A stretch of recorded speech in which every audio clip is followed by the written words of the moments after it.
I am Samantha Wilson, 32 years old, and until recently, I was married to David for 7 years. I supported him through unemployment while maintaining our lifestyle with my marketing career. His father Harold and I shared a special bond that David secretly resented. When Harold died and left David $62 million, everything changed overnight. The caring husband I knew vanished, replaced by a cruel stranger who sneered, "You are useless to me now," as he threw me out. Little did he know, Harold had planned for this betrayal all along. If you are watching this video, drop a comment letting me know where you are viewing from. Hit that like button and subscribe to hear how karma delivered the most satisfying justice when my ex discovered what the will actually said. I grew up in a middle-class family in Connecticut where hard work was valued above all else. My parents sacrificed to give me opportunities they never had, including a college education. I graduated with a business management degree and quickly found success in marketing. Numbers always made sense to me, and I had a knack for organization and financial planning that served me well professionally. Even in college, friends came to me for budgeting advice. Deep down, I dreamed of starting my own consulting business someday, but that dream got pushed aside when I met David. Our paths crossed at a friend's birthday party 7 years ago. David stood out immediately with his charismatic smile and ability to command attention in any room. He was handsome, creative, and talked passionately about his ambitions in architectural design. When he approached me with 2 glasses of wine and a charming line about saving me from boring conversation, I was instantly drawn to him.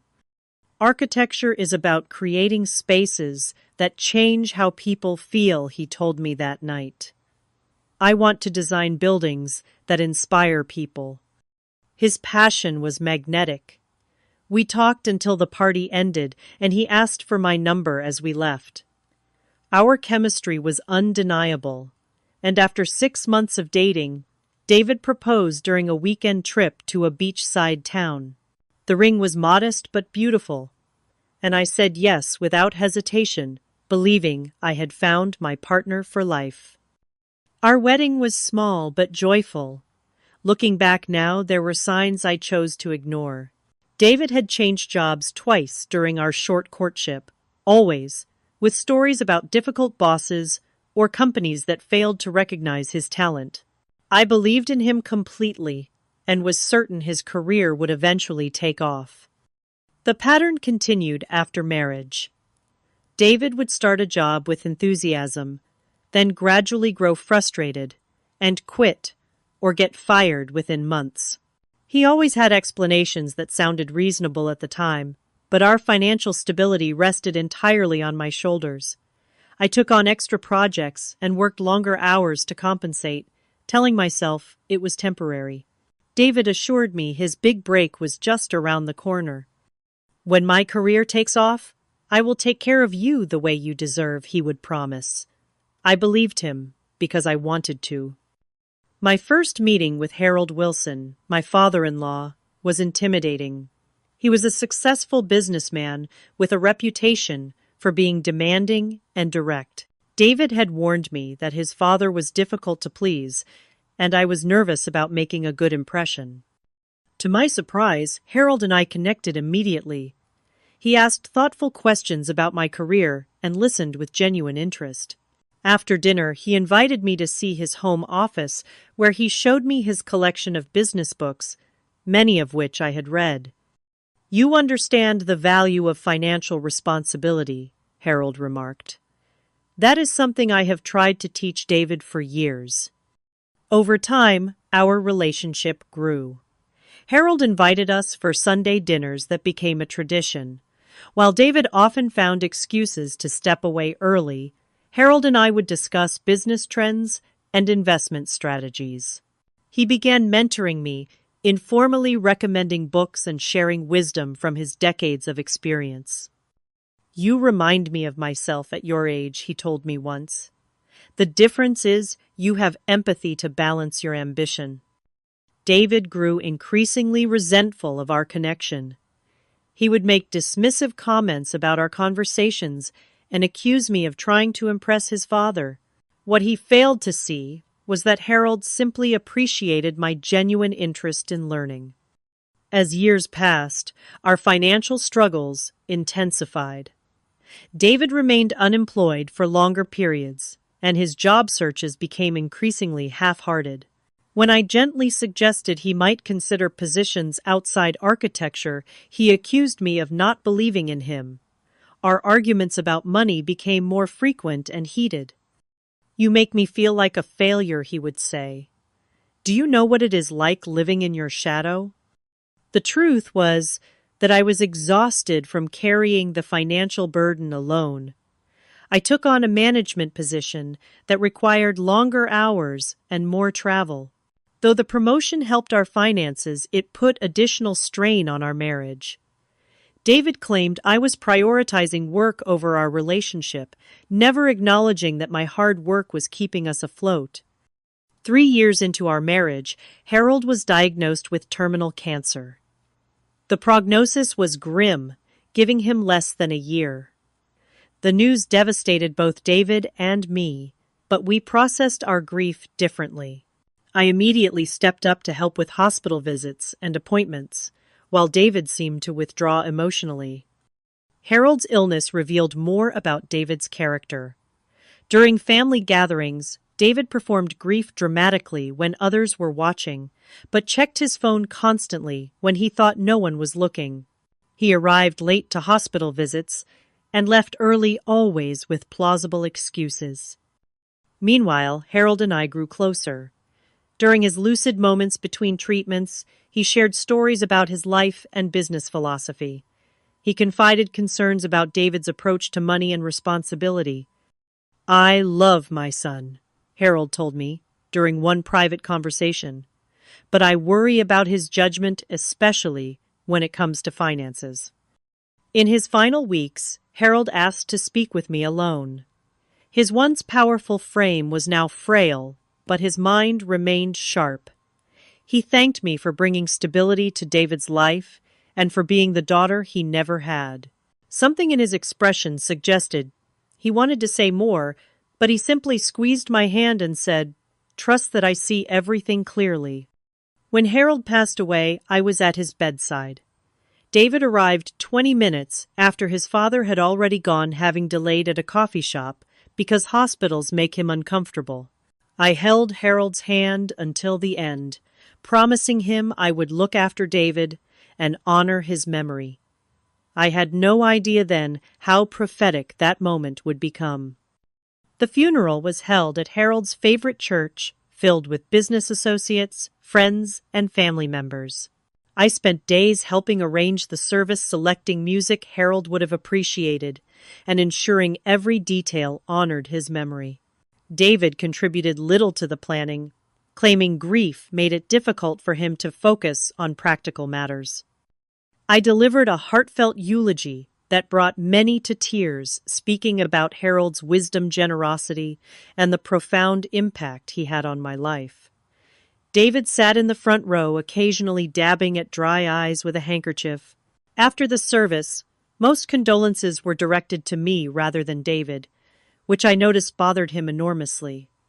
At the reception, David remained distant, mingling with guests while I handled the caterers, thanked people for coming, and ensured Harold's wishes for the gathering were fulfilled. Several of Harold's closest friends embraced me warmly, saying, "He thought of you as a daughter." Each comment seemed to darken David's mood further. 2 days after the funeral, we met with Harold's attorney for the reading of the will. The office was somber and formal, with family members seated around a large mahogany table. The attorney, Mr. Lawson, began with standard legal language before reaching the distribution of assets. "To my son, David Wilson, I leave the sum of $62 million. The room fell silent. David's expression transformed instantly from performative grief to stunned elation. He gripped my hand so tightly it hurt, but I was too shocked to react. Harold had been successful, but none of us had any idea he was worth that much. Mr. Lawson continued reading, detailing smaller bequests to charities and longtime employees. I noticed his careful wording about David's inheritance, mentioning provisions and conditions within the attached documents, but in the moment the significance escaped me. David certainly was not listening to these details, his mind already racing with possibilities. "We need to celebrate," David announced as soon as we left the attorney's office. Without consulting me, he made reservations at the most expensive restaurant in the city, ordering champagne and calling friends to join us. His grief had vanished, completely replaced by euphoric plans for how to spend his newfound wealth. The next morning, I woke to find David on the phone with a luxury car dealership. By afternoon, he had purchased a $200,000 sports car without discussing it with me. When I expressed surprise at the impulsive purchase, he dismissed my concerns. "It is my inheritance," he said, with an edge I had never heard before. "I do not need permission to spend it." Within days, financial changes became apparent. David moved large sums of money into new accounts with only his name. When I logged into our joint banking app, I discovered passwords had been changed. He dismissed my questions, saying he was organizing things and would explain later. New people suddenly appeared in our lives. David reconnected with old friends I had never heard him mention before. Business associates materialized with investment opportunities that needed immediate attention. Our home, once peaceful, was constantly filled with these strangers discussing deals and opportunities. David's spending escalated dramatically. Designer clothes replaced his entire wardrobe. He spoke of buying vacation properties in exotic locations. Dinners at exclusive restaurants became nightly occurrences, rarely with me invited. When I asked about these expenditures, David acted annoyed. "Do you know how much money I have now?" "This is nothing," he said dismissively. "You need to adjust your thinking." I tried to reconnect with him, believing grief and sudden wealth were causing temporary behavior changes. I prepared his favorite meal one evening, setting the table with candles and wine. He never showed up. My calls went to voicemail. He returned home after midnight smelling of expensive cologne and alcohol, mentioning something about an investment dinner before falling asleep. The next morning I suggested we talk about our future plans, now that our financial situation had changed so dramatically.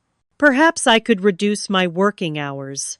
Maybe we could finally start the family we had discussed years ago. David gave vague, non-committal responses. "We have plenty of time to figure that out," he said already, scrolling through his phone.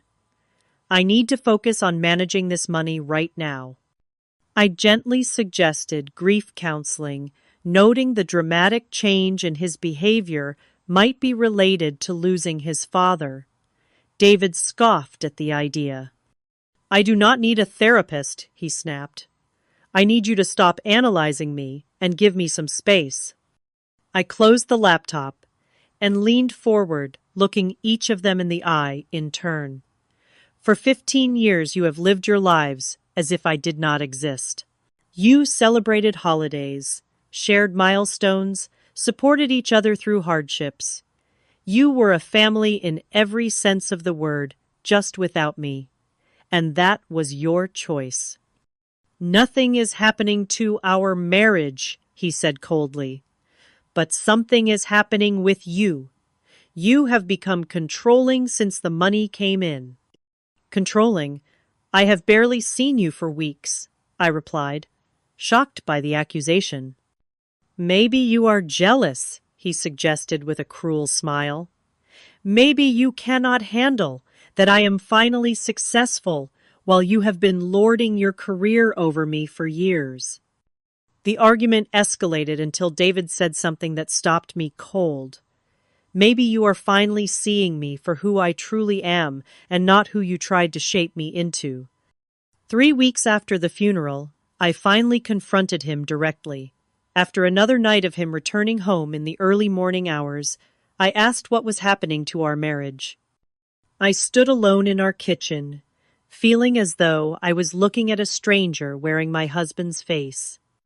David's presence in our home became increasingly rare. Some nights he did not come home at all, offering thin excuses about late meetings or drinks with investors when I asked. My calls went unanswered for hours, sometimes days. When I sent texts expressing concern, his replies were terse and annoyed. Our joint checking account, which once contained our shared savings, was nearly empty.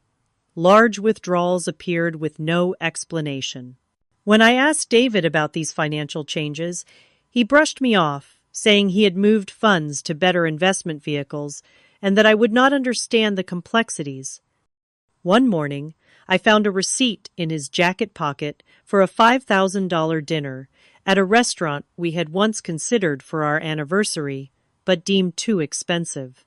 The bill included $200 champagne and several entrees.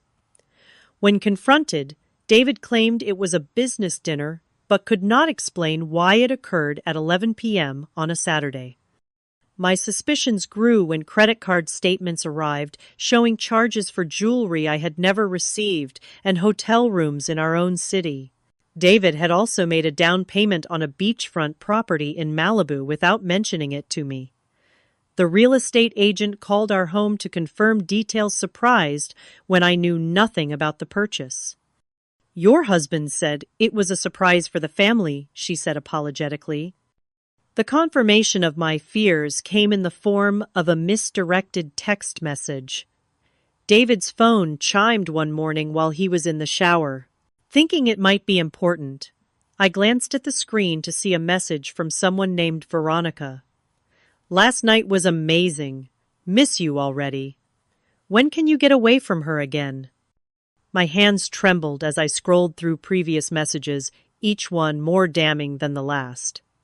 Photos, intimate conversations, plans for their next meeting, all while I had been working to support us before the inheritance. The evidence suggested the affair had begun shortly after Harold's funeral. That same day, I received a call from my friend Kimberly, hesitant and uncomfortable. "I do not know how to tell you this," she began, "but I saw David yesterday at Riverside Mall with a woman. They were very affectionate. I thought you should know." When David returned home that evening, I placed his phone and the credit card statements on the kitchen table. I described what Kimberly had seen and asked for the truth, keeping my voice steady despite my crumbling interior. David's reaction shifted from shock to denial to anger within seconds. He accused me of spying on him and invading his privacy. When I remained calm and pointed to the evidence, his strategy changed. "Fine," he finally said with cold detachment. "So what if I am seeing someone I deserve to be happy?" "You are married," I reminded him, still struggling to process his callousness. "To someone who cannot give me what I need," he replied. "Veronica understands me in ways you never could. She appreciates my vision and supports my ambitions without judgment." The cruelty escalated as he compared us, citing Veronica's youth appearance and willingness to live life to the fullest, unlike my constant worrying about budgets and responsibility. Each word was precisely targeted to cause maximum pain. "I settled for you, David," continued his voice, dripping with contempt. "You were safe and stable when I needed that. I resented how my father preferred you, how he would listen to your opinions over mine. Did you enjoy playing the perfect daughter he never had?" "I supported you for years," I said, fighting back tears. "I believed in you when no one else did." "You supported me because you could control me," he countered. "You loved holding your success over my head, making me feel small. Admit it, you stayed because you thought Harold would eventually leave us money, and you wanted your share." His accusations were so outlandish, so contrary to reality, that I could barely form a response. He was rewriting our entire history, casting himself as the victim and me as a manipulative gold digger when I had been the one working 60-hour weeks to keep our household afloat while he pursued one failed venture after another. Despite the devastating revelations, some part of me still wanted to save our marriage. I suggested counseling, reminding him of the good times we had shared and the promises we had made to each other. I offered to sign a post-nuptial agreement if he was concerned about the money. David laughed coldly at my suggestions. Counseling will not fix this. I have moved on. You should too.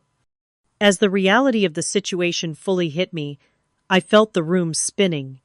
My breath came in short gasps as the first panic attack I had ever experienced took hold. David watched impassively as I struggled to breathe, making no move to help or comfort me. When I had finally collected myself, David went upstairs and returned with a suitcase, which he began filling with my clothes from our closet. I have contacted divorce lawyers, he said matter-of-factly. They will be in touch.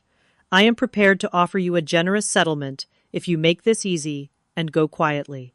The house is in my name, so you need to leave tonight. As he shoved the hastily packed suitcase toward me, he delivered the words that would haunt me for months. You are useless to me now.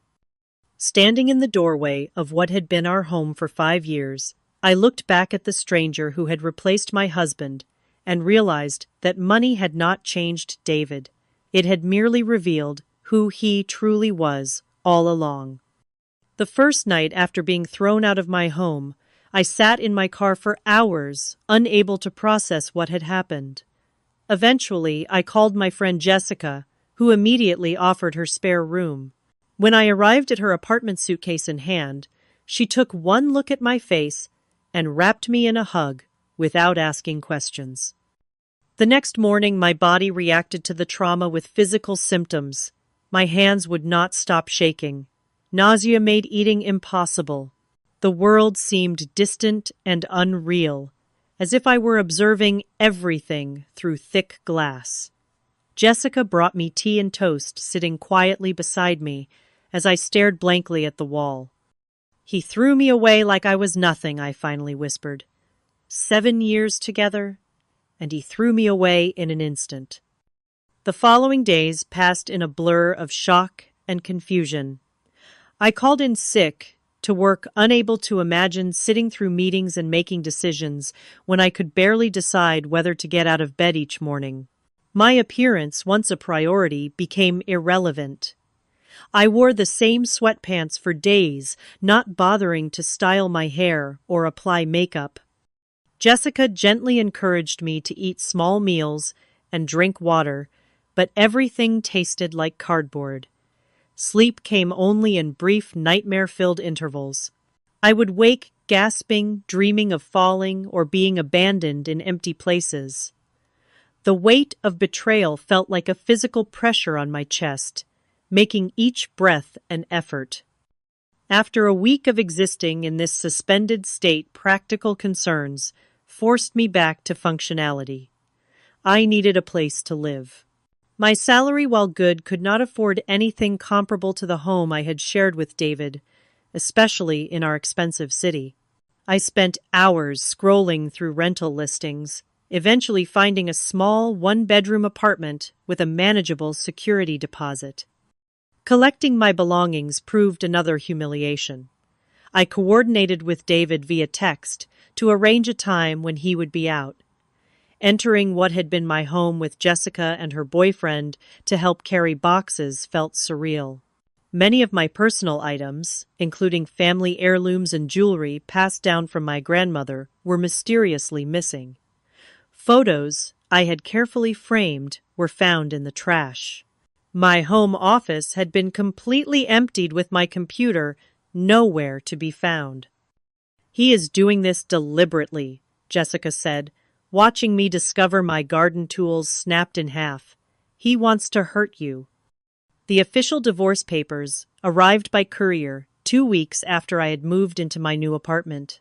David had retained Thomas Bernard, a notoriously aggressive divorce attorney, known for representing wealthy clients in contentious splits. The legal language was cold and dismissive, referring to our marriage as irreconcilably broken and proposing terms that would leave me with virtually nothing. I struggled to find legal representation I could afford. After several consultations with attorneys who required retainers far beyond my means, I found Melissa Kwan, a recently licensed lawyer, willing to take my case at a reduced rate. Her inexperience concerned me, but her genuine outrage at the proposed settlement terms was reassuring. "This is completely unfair," she said, reviewing the documents. "He is claiming you contributed nothing to the marriage assets despite supporting him through years of unemployment. And he is offering no alimony despite the length of your marriage and the significant income disparity." The proposed settlement offered me a one-time payment of $20,000 in exchange for vacating all claims to marital property and signing a non-disclosure agreement. The amount would barely cover a few months of expenses in our city. My lawyer was shocked by the terms. "He expects you to restart your life with practically nothing after 7 years of marriage. This is insulting," Melissa said. "And the NDA is clearly to prevent you from discussing his behavior publicly." My financial reality became increasingly precarious. Our joint accounts had been drained.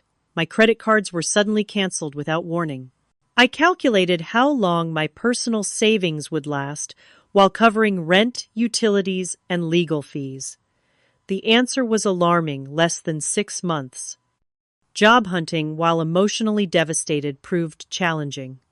My performance at my current position was suffering due to lack of sleep and constant anxiety. Several meetings with my manager had ended with warnings about missed deadlines and distracted behavior. The contrast between my struggle and David's luxury was stark. Social media showed him vacationing in Europe, with Veronica dining at Michelin-starred restaurants and attending exclusive events. After a month of legal back and forth, Melissa delivered difficult advice. Fighting a prolonged legal battle against someone with David's resources would likely leave me bankrupt before we ever reached a favorable judgment. "He can outspend you indefinitely on legal fees," she explained gently. "Sometimes accepting an unfair settlement is the only practical option when the alternative is financial ruin." With reluctance and a profound sense of injustice, I agreed to accept a slightly improved offer of $35,000 and 6 months of health insurance coverage. The terms still included the NDA, which I resented but could not afford to fight. The day I signed the preliminary settlement agreement, my hand shook so badly I could hardly form my signature. David was not present, having delegated everything to his attorneys. I felt hollowed out, as if something essential had been scraped from inside me. For the final divorce meeting, I arrived at the attorney's office, early, dressed in the most professional outfit I still owned. David arrived 20 minutes late, emerging from a luxury car, where Veronica waited, scrolling through her phone. He wore an expensive new suit and designer watch, looking tanned and rested. The sight of him so apparently unaffected by destroying our marriage sent a physical pain through my chest. Inside the conference room, David performed affable politeness for the attorneys present. "I hope you are doing well, Samantha," he said, with a smile that did not reach his eyes. "You look good." The meeting proceeded efficiently, with documents passed for signatures and brief explanations of final terms. I noticed Mr. Lawson, Harold's attorney, who had read the will, observing the proceedings with an odd expression. When David rushed the process, clearly eager to be finished, Mr. Lawson's eyebrows raised slightly, but he said nothing. As I signed the last document officially ending my marriage, David immediately stood and headed for the door. "My lawyer will handle the rest. I have another appointment." Before leaving, he turned back briefly. "I wish you the best, Samantha. I truly do." The insincerity of his words was the final insult. I sat motionless as he departed, feeling simultaneously destroyed and strangely liberated. The marriage that had defined the last 7 years of my life was officially over-ended, not with mutual respect, but with calculated cruelty. 3 days after the divorce was finalized, I received an unexpected call from a man who introduced himself as Walter Green Harold's personal attorney. I handled Mr. Wilson's most private legal affairs for 30 years, he explained. There are additional matters regarding his estate that require your attention. Would you be willing to meet with me? My initial reaction was suspicion. Was this another tactic from David to extract something more from me? I hesitated, explaining that the divorce was already finalized. This is unrelated to your divorce proceedings, Walter assured me. Or rather, it is related, but not in the way you might think. Please, Miss Wilson, this meeting will be to your benefit. Curiosity overrode caution, and I agreed to meet him the following day at his office downtown. The address led me to a small but elegant law firm, specializing in estate planning and trusts. Walter Green proved to be an elderly gentleman with kind eyes and a deliberate manner of speaking.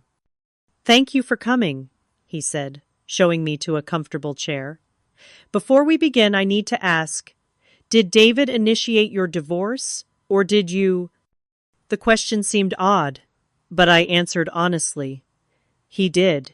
He threw me out of our home and had already contacted divorce lawyers before telling me he wanted to end our marriage.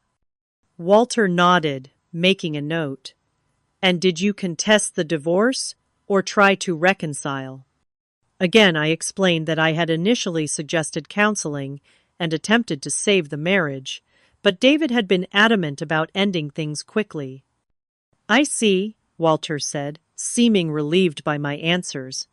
"That confirms what I suspected." He opened a drawer and removed a sealed envelope. Harold Wilson was not just my client, but my friend for 3 decades. He confided in me his concerns about his son's character and financial judgment. Harold created a secondary will document with specific instructions that it only be revealed under certain conditions. My confusion must have been evident as Walter continued with a gentle smile. "Miss Wilson, may I ask a direct question? Did you actually read the complete will yourself, or did you rely on the summary provided at the reading?" I was given a copy, but with everything happening so quickly, I trailed off, realizing I had never read the document in its entirety, assuming the attorney had covered all relevant points during the reading. Walter let out a surprised laugh. "Did you even read the will?" he asked incredulously. He opened the envelope and placed a document before me. The $62 million inheritance to David was indeed specified, but with conditions that were deliberately not emphasized during the public reading at Harold's instruction. My hands trembled as I read the highlighted section. The aforementioned sum of $62 million is bequeathed to my son, David Wilson, conditional upon his remaining married to Samantha Wilson for a minimum period of 5 years following my death. During this period, the principal shall be held in trust, with only income distributed. Should David initiate divorce proceedings or separation from Samantha within this 5-year period, 80% of the remaining principal and accumulated interest shall immediately revert to Samantha Wilson to be placed in a trust under her sole control. Below this formal language was a personal letter from Harold, handwritten and addressed to me. "Samantha, if you are reading this, then my son has made the choice I feared he would. I have watched you support David emotionally and financially for years, displaying the responsibility and character he lacks. I have observed his resentment of your relationship with me and his entitlement regarding money he has not earned. This provision is not meant to trap either of you in an unhappy marriage, but to protect you should David reveal his true nature once wealth enters the equation. You have been more of a child to me than David, in many ways demonstrating the values I tried to instill in him. This money cannot buy happiness, but in your hands, I trust it will be used wisely. Forgive an old man's manipulation, but I had to ensure justice would prevail. Tears blurred my vision as I finished reading Harold's words. The room seemed to tilt around me as I realized the implications. Is this enforceable? I asked, my voice barely above a whisper. Completely, Walter confirmed. Harold created an ironclad trust with these specific conditions. David's lawyer at the will reading was legally obligated to disclose these terms to him. But he never mentioned any conditions to me, I said, pieces suddenly falling into place.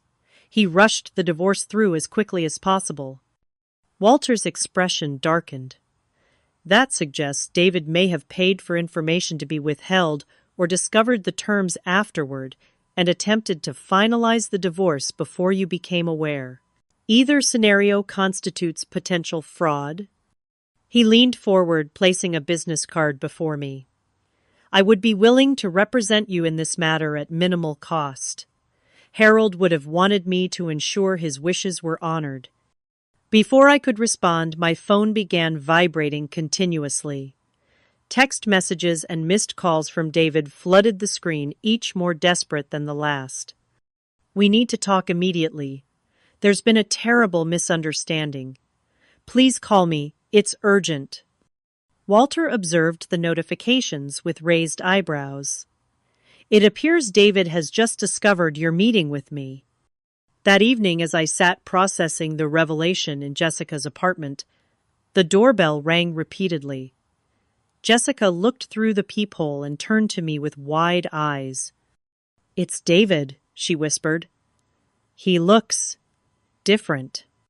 When I finally agreed to speak with him, the contrast to our last encounter was shocking. Gone was the confident, cruel man who had discarded me. Before me stood someone pale and shaken, designer clothes, wrinkled hair, unkempt. The arrogance had vanished from his posture. "Samantha, please," he began, voice trembling. "There's been a terrible misunderstanding. I've made a mistake, a huge mistake." "What mistake exactly?" I asked, calmly, surprising myself with my steady voice. "The divorce," he said quickly. "It was hasty and unnecessary. I was confused, grieving my father. I wasn't thinking clearly." "You seemed very clear when you told me I was useless to you," I replied. David flinched at his own words thrown back at him. "I didn't mean that. I was under enormous pressure. The inheritance, the responsibility. I said terrible things I'll always regret." His performance might have been convincing if I hadn't just read Harold's letter. I studied David's face, seeing calculation behind the apparent contrition. "I still love you," he continued desperately. "We can fix this. We can reconcile and start over. I'll make everything up to you, I promise." I asked the question that would reveal everything.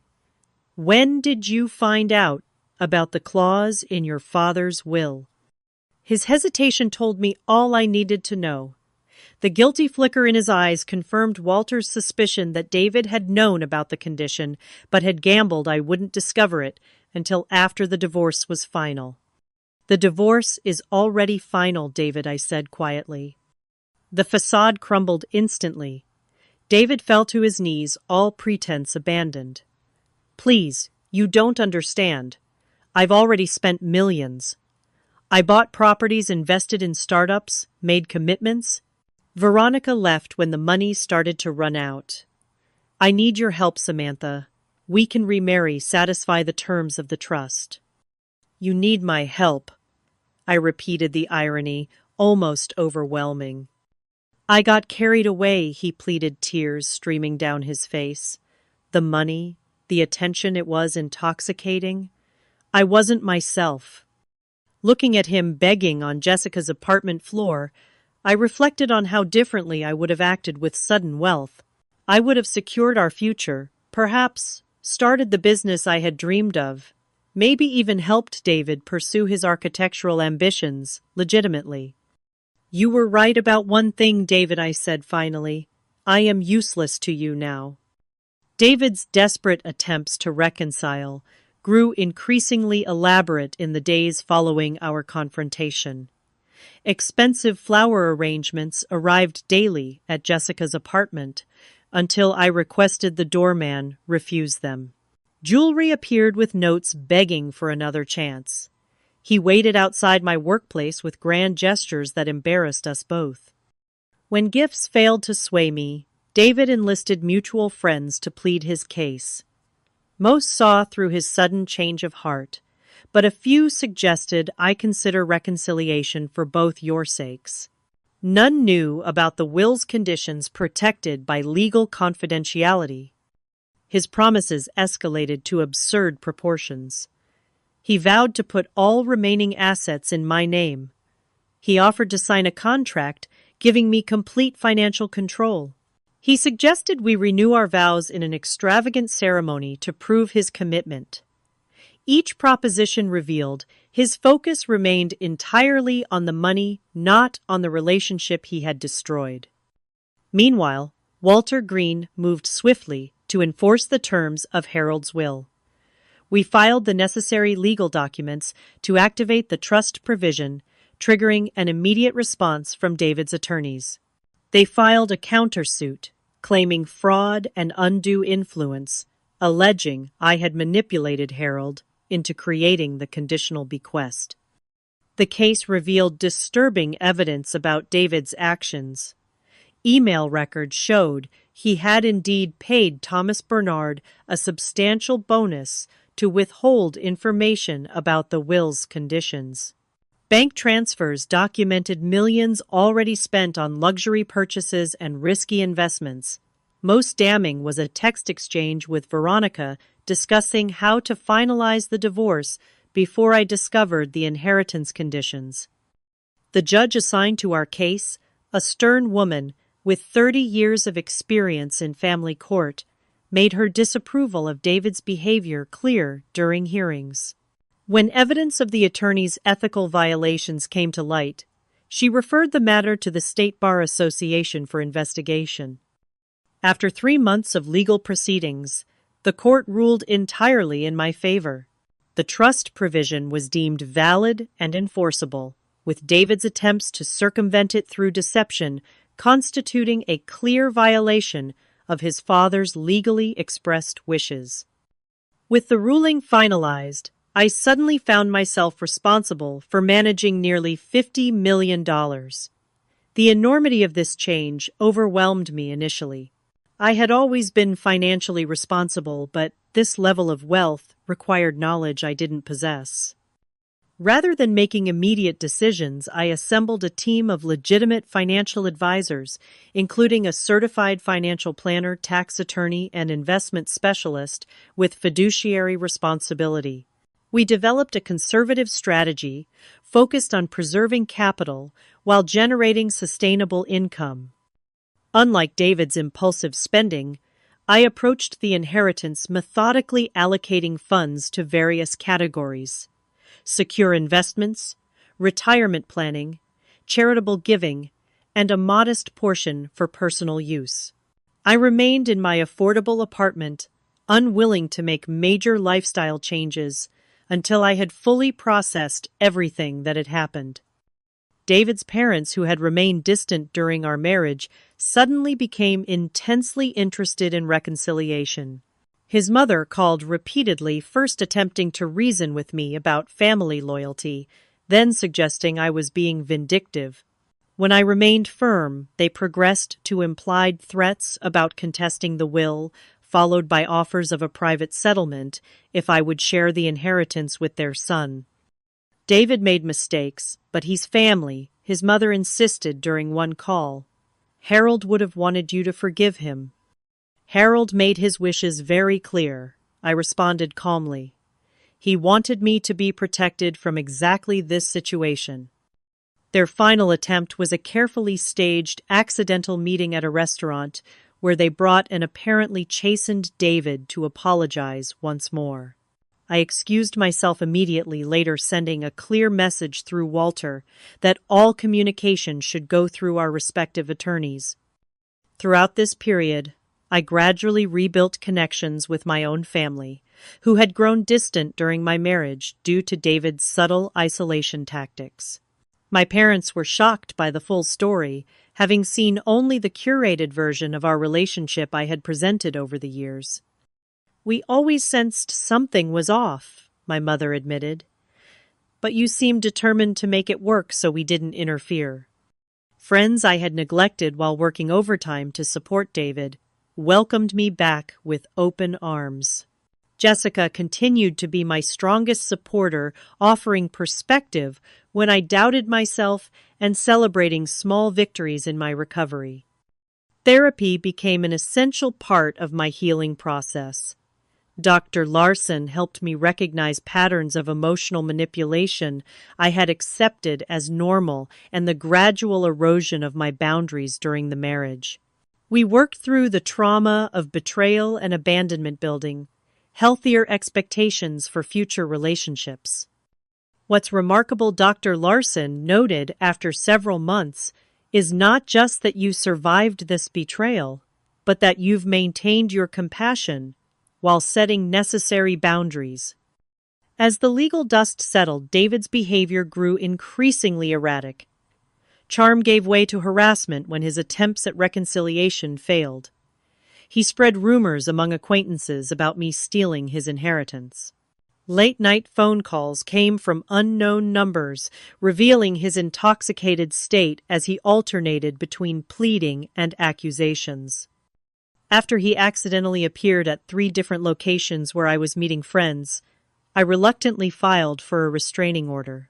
The court granted it immediately, based on the evidence of persistent, unwanted contact and escalating behavior. Throughout this challenging period, I found myself returning to the business plan I had shelved years earlier. With the financial freedom to pursue it properly, I consulted with industry experts, refined my concept, and conducted thorough market research. The boutique consulting firm I had once dreamed of now seemed not only possible, but perfectly aligned with my strengths. I found an ideal location for a small office, designed the space to reflect professional warmth, and developed service packages targeting small businesses needing financial guidance. Rather than trading on my sudden wealth, I built the business on my genuine expertise and work ethic. 6 months after launching, I secured my first major clients' businesses that took a chance on a new firm based on personal recommendations and my clear passion for helping others succeed financially.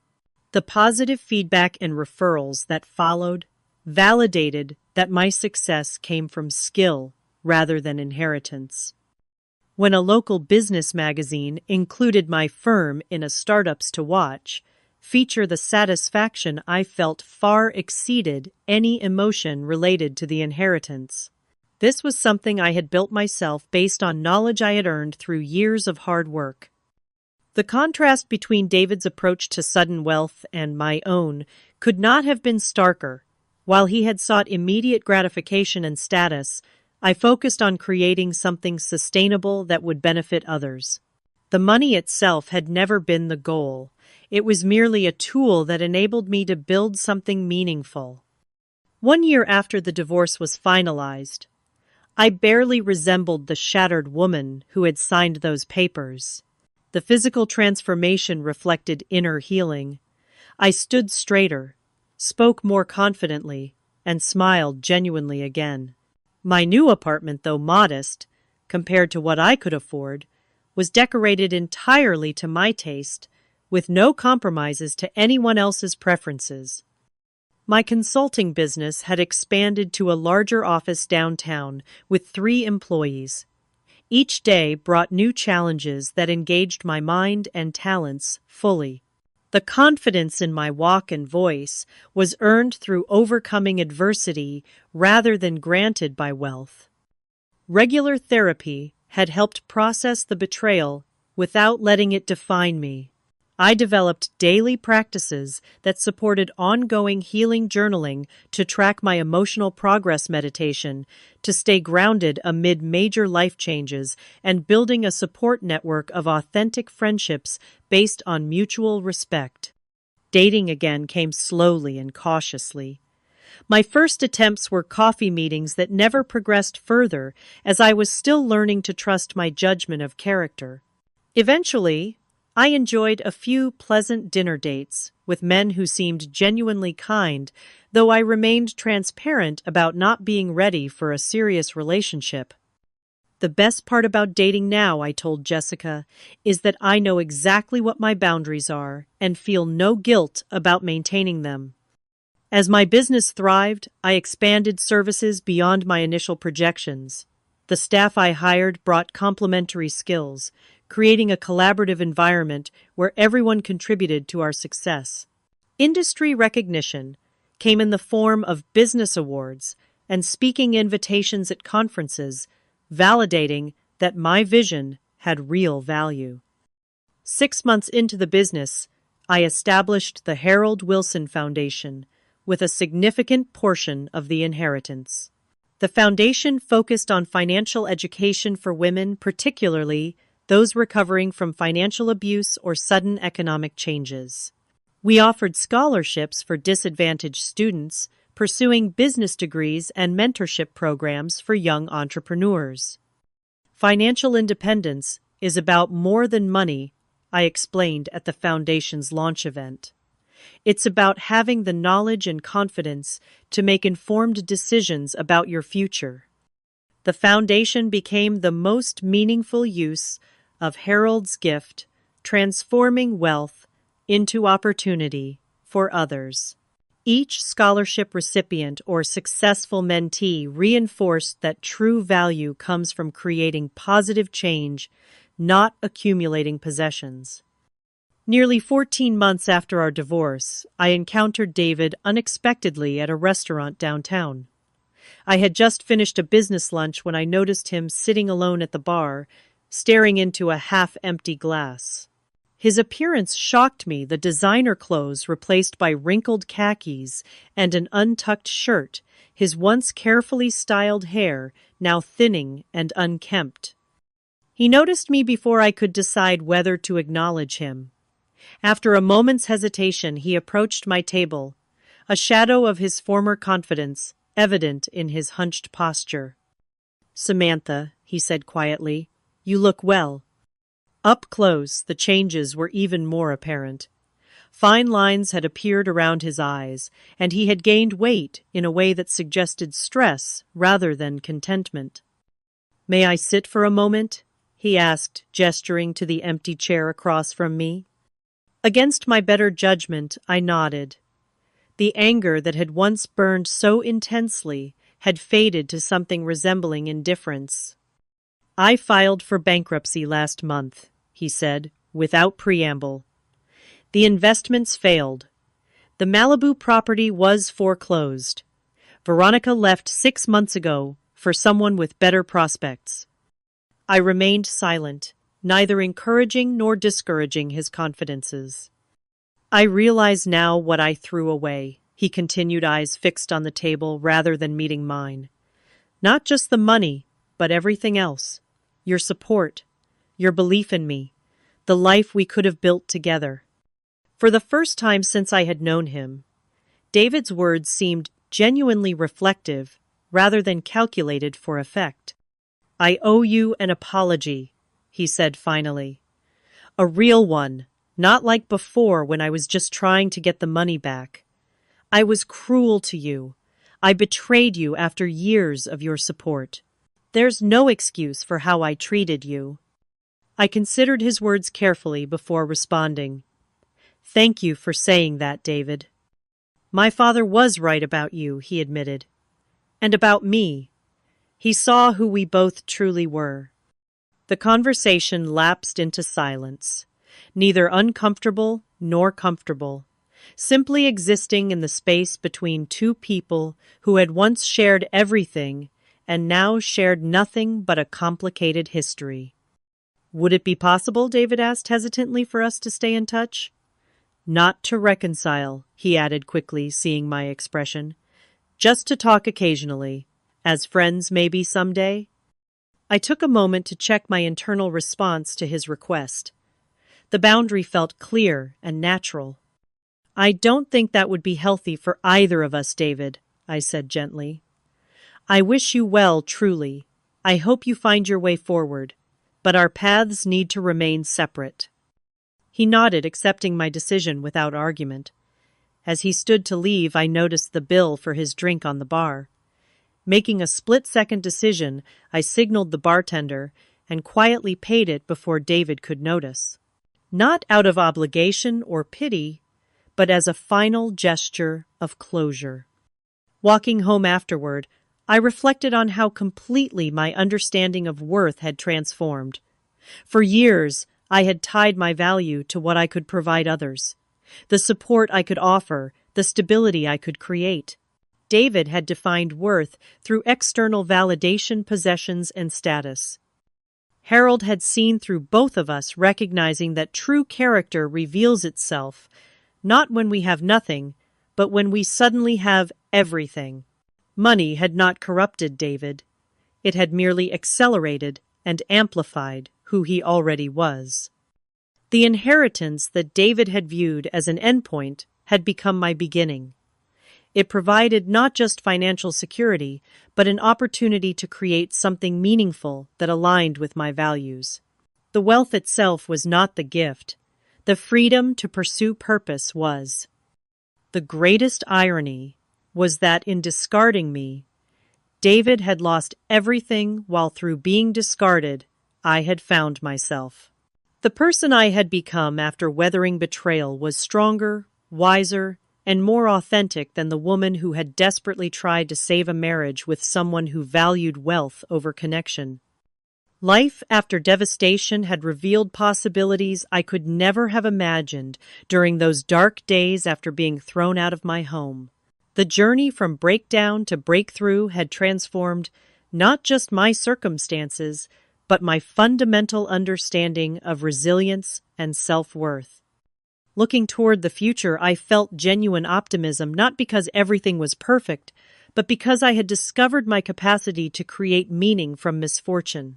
Harold's posthumous gift had not been the money itself, but the opportunity to rebuild on a foundation of authenticity rather than accommodation.